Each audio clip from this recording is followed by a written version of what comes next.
pleased to bring in right now Wisconsin Senator Ron Johnson to talk about this. He's also a member of the Homeland Security, Governmental Affairs, and the Senate Budget Committee. Senator Johnson, always a pleasure. Welcome into Newsline today, sir. Thanks for having me on. All right, let's talk about this request and the ability to get these documents. What specifically do you think you can access, that you can find, that may actually show what would be lawfare against a candidate there and interfering with President Trump's ability to run as a candidate? And what is the deadline you've imposed here? Well, first of all, starting with my own investigation of the editing of the James Comey exoneration memo, that same cast of characters just transferred over to Crossfire Hurricane. So myself and Senator Grassley have joined forces. We've been investigating all kinds of abuse, partisanship within the FBI, Department of Justice. So this is just continuation of it. Through whistleblowers, we've determined that some of these investigations were improperly begun.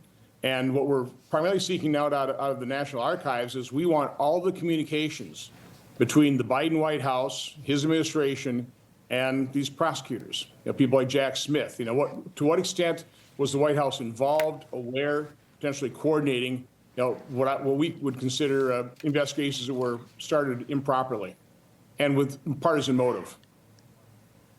And the archive is supposed to be bipartisan, so we would assume you'd be getting these in a timely fashion. Would you also be looking into Fani Willis in Georgia as well, as there was also talk about potential meetings with White House then when it came to her RICO case, and then who we later found out was her boyfriend who was overseeing all that, Senator?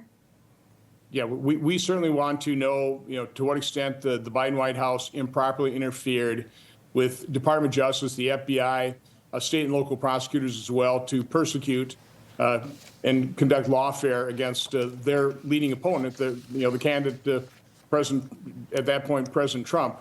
Again, this is unprecedented in terms of what we're seeing, what happened in this country, and I think the American people deserve the truth. Find out exactly what happened. It needs to be exposed. Well, no one is above the law, as they say. A case in Wisconsin that made a lot of headlines is in regarding this judge, Hannah Duggan, in Milwaukee. She's accused of letting an immigrant evade ICE. What's your stance on this? The left called her a hero, but right now it's 150 former state and federal judges signing a letter to DOJ Attorney General Pam Bondi condemning the escalating battles with judges, including Duggan.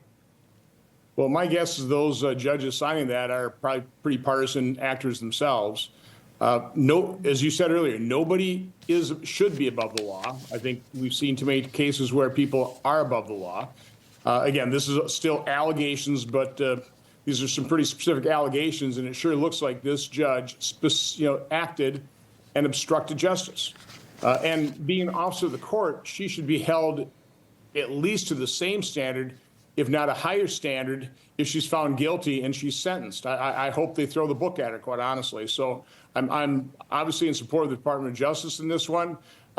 President Biden left behind an enormous mess by allowing millions of people to flood this country, members of transnational criminal organizations, violent gangs, sex, human drug traffickers, completely unvetted. Welcome them in, creating clear and present danger to this country. The American people elected Donald Trump to clean up the mess. Yes. To send the criminals for sure home post haste as quickly as possible. Now you have the courts frustrating ICE's legal effort. And again, when a judge, an officer of the court, obstructs justice, she should be arrested. She should be charged. She should be prosecuted, convicted, and sentenced to the full extent of the law. Information. Truth is freedom. Is Newsmax. It's real news for real people.